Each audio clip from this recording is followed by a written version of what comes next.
My name is Paula King, and I'm the owner of Agapanthus.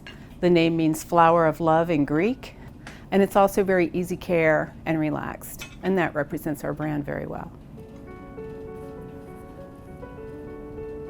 My role in the Ocala Culinary Festival was as the style partner.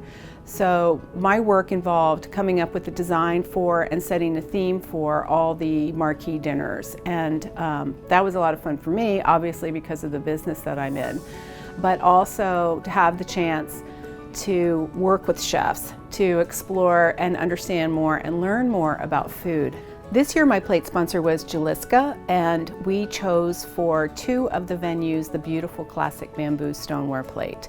It has a white field and a beautiful bamboo trim that not only harkens back to a very traditional table with chinoiserie, but also is perfectly suited for our Florida lifestyle. So it's a traditional plate that can be used anywhere, but it was certainly perfectly suited to the Haitian dinner that was presented in a private home and prepared by Chef Luc Montpierre and Stéphane Durant.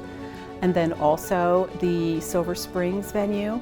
Chef Brian Whittington of Preserved Restaurant used it, and it was a catfish and hominy dinner that was just fabulous and looked amazing on that plate. A unique opportunity we have in Ocala is in our venues. We really have an abundance of beautiful places to set the scene for a fabulous dinner. And that's the thing that I think most distinguishes the Ocala Culinary Festival from other festivals.